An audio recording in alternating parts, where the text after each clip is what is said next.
إن الحمد لله نحمده ونصلي على رسوله الكريم أما بعد أعوذ بالله السميع العليم من الشيطان الرجيم من همزه ونفخه ونفسه بسم الله الرحمن الرحيم واستبق الباب وقدت قميصه من دبر وألف يا سيدها لدى الباب قالت ما جزاء من أراد بأهلك سوءا إلا أن يسجن أو عذاب أليم۔ ترجمہ قرآن کے سبق میں آج انشاءاللہ سورہ یوسف آیت نمبر 25 سے پڑھیں گے۔ واستبق الباب، اور وہ دونوں دوڑے، الباب دروازے کی طرف۔ پچھلے اسباق ذہن میں رکھیں، کہاں تک ہم پہنچ چکے تھے، واقعہ کہاں سے شروع ہو رہا ہے۔ یوسف علیہ السلام، اللہ رب العالمین نے ان کو کنویں سے نجات دے کر عزیز مصر کے گھر میں، ایک وزیر کے گھر میں اللہ نے پناہ دی۔ وہاں کی عورت جس کا نام زلیخا بتایا جاتا ہے، اس کی ہوس کا شکار ہوئے۔ اس نے یوسف علیہ السلام کو پھسلانے کے لیے اپنے بند کمروں میں بلایا اور کمروں کے سارے دروازے بند کر دیے اور کہنے لگی کہ یہ سب کچھ میں نے تیرے لیے کیا ہے۔ اب وہاں یوسف علیہ السلام کہنے لگے، اللہ نے میرے اوپر احسان کیا، کنووں سے نکال کر اللہ رب العالمین نے مجھے ایک اچھی جگہ دی ہے اور میں اب ظلم نہیں کرنا چاہتا، اور اس گناہ سے بچنے کے لیے دوڑ لگا دی۔ بھاگے، دروازے آگے بند تھے، لیکن اپنی عزت کو بچا کر بھاگنے والا اللہ رب العالمین۔ کوشش کرے بندہ اللہ کی طرف جانے کی، اب گناہ چھوڑنے کی کوشش تو کرے۔ آج ہم کہتے ہیں ہم پھنسے ہوئے ہیں، ہم کیا کریں؟ ٹھیک ہے نا، کوشش کرنا ہماری ذمہ داری ہے۔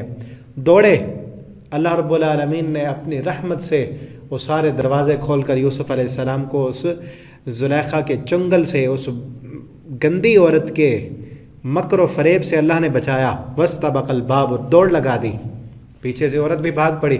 یہاں سے یہ بھی معلوم ہوتا ہے ہر بھاگنے والا، ہر دوڑنے والا بندہ بزدل نہیں ہوا کرتا۔ ٹھیک ہے نا، ہر بھاگنے والے کو بزدل مت سمجھیں۔ کوئی اپنی عزت کو بچانے کے لیے بھی بھاگ جاتا ہے، اور ایسی مجلسوں میں، ایسی جہاں پر عزت مجروح ہوتی ہو، ٹھیک ہے نا، وہاں سے بھاگ جانا ہی بہتر ہوتا ہے۔ اپنی عزت کو بچائیں، اپنے دامن کو محفوظ رکھیں، چاہے تمہیں بھاگنا بھی کیوں نہ پڑے، بھاگے۔ اور اللہ رب العالمین نے وہ دروازے کھول دیے۔ وقدت قمیصہ، اس عورت نے قمیص کو پیچھے سے پکڑا کھینچنے کے لیے اپنی طرف، تو قمیص اسی کے ہاتھ میں ہی رہ گئی۔ پیچھے سے قمیص کا وہ جگہ جو اس کے ہاتھ میں آئی، وہ وہیں سے پھٹ گئی اور اسی کے ہاتھ میں رہی۔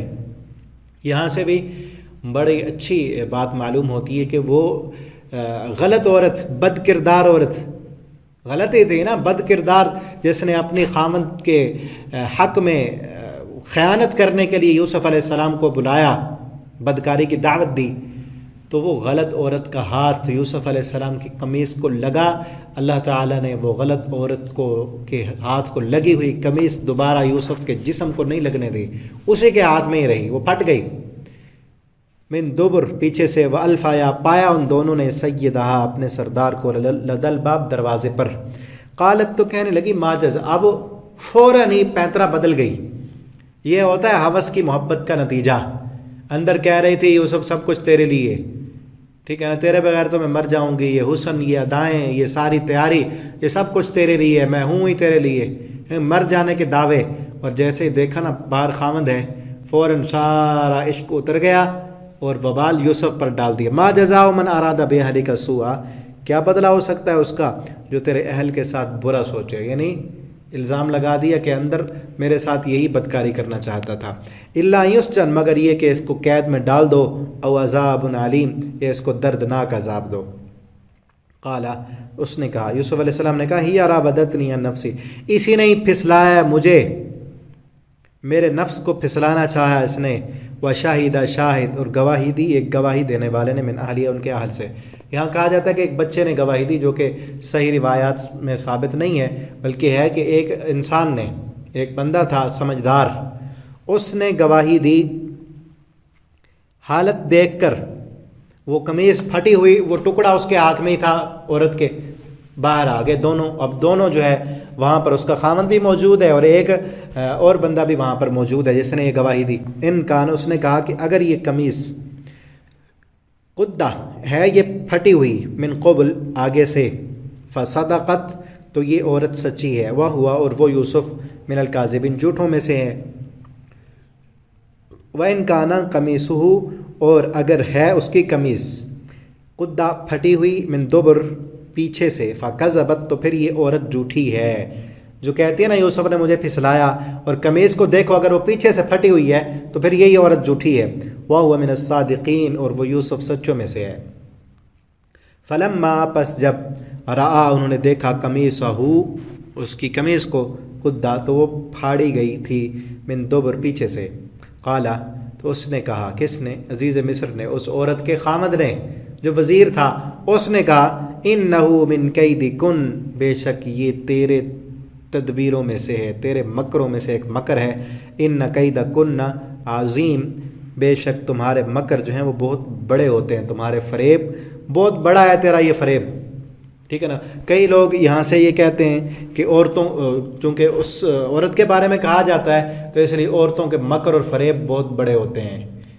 اس عورت کو لے کر تمام عورتوں کو جو ہے وہ مجرور نہیں قرار دینا چاہیے. کئی اللہ کی نیک بندیاں بھی موجود ہیں، کئی اپنی عزتوں کو بچانے والی بھی موجود ہیں. اس ایک بد کردار عورت کی وجہ سے تمام عورتوں کو نہیں کہنا چاہیے. ہاں اس جیسی روش رکھنے والی جو بھی ہوں نا ان کے مکر ایسے ہی ہوتے ہیں.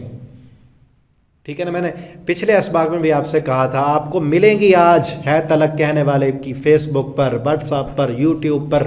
ٹھیک ہے نا. کمنٹ میں آ کر کہیں گی یہ سب کچھ تمہارے لیے. مت ان کے مکر و فریب میں مت جانا.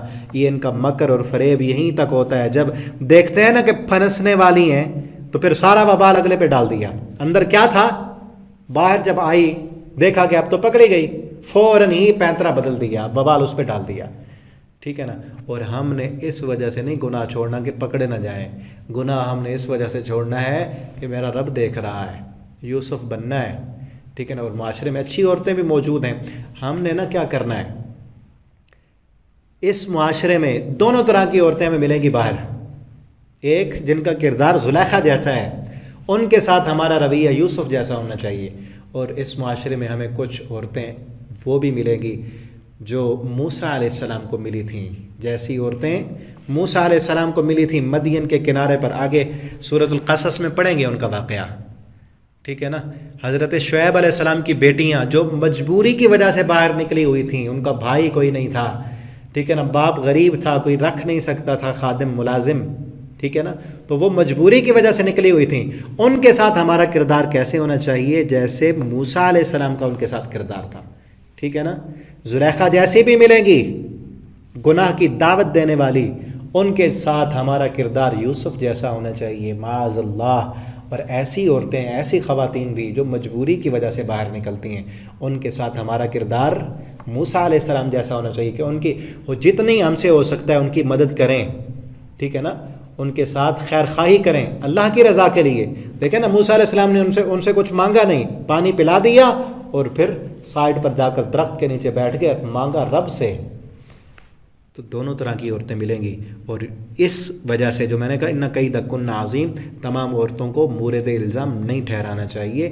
کئی موسیٰ علیہ السلام جیسی جو ان کو ملی تھیں ویسے بھی ہیں اس معاشرے میں. اللہ کی کئی نیک تہجد گزار مائیں، اور میں خود کئی خواتین کو جانتا ہوں، میرے پاس پڑھنے والی بھی ہیں، کئی آن لائن پڑھتی ہیں، باقاعدہ سبق سناتی ہیں گروپس میں. تو وہ تہجد بھی پڑھتی ہیں، ترجمہ بھی پڑھتی ہیں. اللہ تعالیٰ ان کے مزید ان کو توفیق دے، ان کی نیکیوں کو قبول فرمائے. ہاں جو بری ہیں وہ بری ہیں. ٹھیک ہے. اس وجہ سے تمام عورتوں کو برا نہیں کہنا چاہیے. یوسف اعرض عن ھذا. اب دیکھیں مرد کا کردار بھی تو ہے نا. وہ کیا کہنے لگا؟ جو بری عورتیں ہوتے ہیں مرد بھی ان کے ایسے ہی ہوتے ہیں. الطیبات للطیبین والخبیثات للخبیثین. ٹھیک ہے نا. مرد بھی پاک ہیں، عورتیں بھی پاک موجود ہیں، خبیث مرد بھی ہیں، خبیث عورتیں بھی موجود ہیں. تو وہ ویسے ہی تھی. تو وہ کہنے لگا جب پتہ چل کے اس کے خامند کو یہ خرابی کی ہے اس نے، اب کیا کہتا ہے؟ یوسف اعرض عن ھذا. یوسف بس تو چھوڑ اس کو، بس یہ ہے ہی ایسے. ان سے ایسے ہو جاتا ہے، اب بتانا نہیں کسی کو، عارض کا کیا معنی، اب بتانا نہیں کسی کو، ہو گئی اس سے غلطی، اسی کا ہی قصور ہے، یہی کام ہوتا ہے پھر ایسے لوگوں کا، جن کو پتہ ہو نا کہ بیویاں ان کی عزتیں ایسی ہیں، تو پھر جب وہ فاش ہونے لگے تو پھر کیا کہتے ہیں، چھوڑ یار بس اب ہو گئی نا غلطی، اب پردہ ڈال، اس کو کچھ نہیں کہنا، پہلے کیا تھا، وہ کیا کہہ رہی تھی، اس کو قید میں ڈالو، اور پھر ڈلوایا بھی انہوں نے، وہ آگے آئے گا اگلے سبق میں۔ اب کیا کہتا ہے، بس چھوڑ یار تو کسی کو بتانا نہیں، یوسف عارضان ہاں، تو یوسف اب کسی کو بتانا نہیں، تاکہ ہماری عزت کا معاملہ ہے یہ کہیں فاش نہ ہو جائے۔ وَاسْتَغْفِرِي لِذَنبِكِ، اور اپنی بیوی سے کہنے کا جا تو بھی معافی مانگ، إِنَّكِ كُنْتَ مِنَ الْخَاطِئِينَ، بے شک غلطی تو تیری ہے۔ تو انشاءاللہ آگے ہم اگلے سبق میں پڑھیں گے۔ اللہ تعالیٰ سے دعا ہے اللہ ہمیں قرآن پڑھنے، سمجھنے، اس صورت میں جو سبق ہے ہمارے لیے ان کو حاصل کرنے اور عمل کرنے کی توفیق دیں۔ والسلام علیکم ورحمۃ اللہ۔